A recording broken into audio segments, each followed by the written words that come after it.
Hi guys. आज मैं आपके सामने इंसाफ की एक पुकार लेकर आई हूँ। 1 जुलाई 2026 को दक्षिणपुरी साउथ दिल्ली से ललिता नाम की एक औरत अपनी गोद ली हुई बेटी दीक्षा के साथ हमारी PWEO NGO में न्याय की गुहार लेकर आई। दीक्षा के माता पिता इस दुनिया में नहीं है। ललिता जी ने उसे अपनी बेटी की तरह पाला और पाल पोस कर बड़ा किया। पहले उसकी शादी हुई थी, लेकिन पति के द्वारा नशा करने और लगातार मारपीट करने के कारण वह केवल 2 महीने उस पति के पास रही, फिर घर लौट आई। इसके बाद सनी नाम के युवक ने शादी का वादा किया।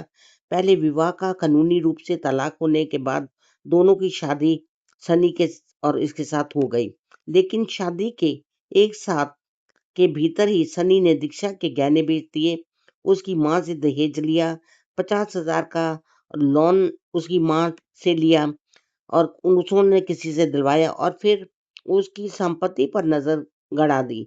वह चाहता था कि घर दीक्षा के नाम कर दिया जाए और खुद वह वहीं रहने लगा। वह ललिता जी को उसकी मंशा का पता चल गया, तो उन्होंने उसे मदनगीर में किराए का मकान लेकर रहने के लिए भेज दिया।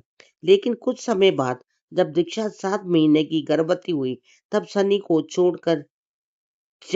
उसको छोड़कर चला गया। हमारी PWE NGO ने दोनों पक्षों को समझौते और समाधान के लिए बुलाया। पहले उसने 2 दिन का समय मांगा, लेकिन आज शनिवार 4 जुलाई 2026 को वह 4 वकीलों के साथ हमारी NGO में आया और साफ कह दिया कि दीक्षा के गर्भ में पल रहा बच्चा मेरा नहीं है और मैं उसे अपने साथ नहीं रखना चाहता। अब इस मामले का न्याय पाने का एकमात्र रास्ता अदालत है। हमें उम्मीद है कि कानून इस बेटी और उसके अनजन्मे बच्चे को न्याय दिलाएगा। हम किसी भी पक्ष को दोषी घोषित नहीं कर रहे हैं। यह पीड़ित पक्ष द्वारा हमारी NGO को दी गई शिकायत के आधार पर साझा की गई जानकारी है। अंतिम निर्णय अदालत करेगा और हम आपको फिर बताएंगे नेक्स्ट वीडियो में।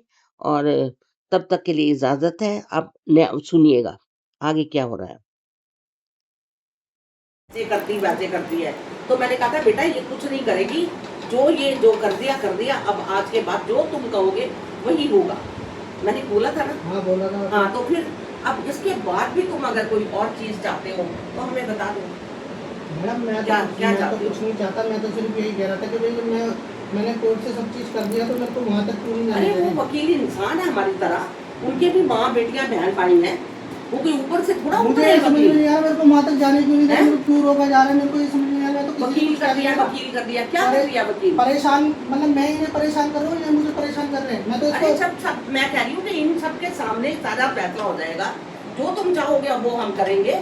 तुम एक बार सोचो तो सही इसके बारे में। जाके कोर्ट में जमा हो जाएगी, ऐसा नहीं है कि यही कोर्ट में वापस लेके जाएंगे, यही कोर्ट में करेंगे। कर नहीं रहा, हॉस्पिटल ले जा रहा हूँ मैं, जब सब कुछ कर रहा हूँ तो भी इनको इतनी वो है कि भाई क्या नाम है, करो तो अभी करो। करोगे प्रॉब्लम समझ रहा हूँ, क्या गड़बड़ चल रही है। अभी करो। वो तो मैं भी समझ गई हूँ, ठीक है, वो तो मैं भी समझ गई हूँ, पर इसको चांस दे रहे हैं ना हम। भाई मरवाना चाहते तो वैसे बता दो। मैं तो साफ कह रहा हूँ, मरवाना चाहते तो वैसे बता दो, वैसे मरवा लो। चांस दे रहे हैं। कोई बात नहीं,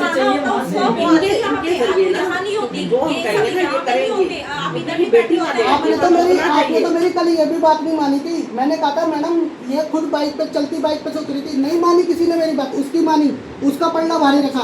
मैं तो झूठ बोल रहा हूँ। अगर 100 बातों में से 4 बात उसकी मान ली और बाकी आपकी मानी तो फिर उसमें क्या हर्ज है? मेरी कौन सी बात मान ली बताओ? इतनी देर से आपके आगे मैंने तक हाथ जोड़े कि उसकी हालत नहीं देखी जा रही, उसको ले जाओ, आपको वो भी शर्म नहीं आई? तो आपसे ज्यादा बदतमीज निहायती इंसान कोई नहीं हो सकता इस दुनिया में, ठीक है? और जिस हिसाब का आपने केस डाला है ना, उससे पता चल रहा है कि आपके माइंड में चल क्या रहा है और आप कर क्या रहे हो।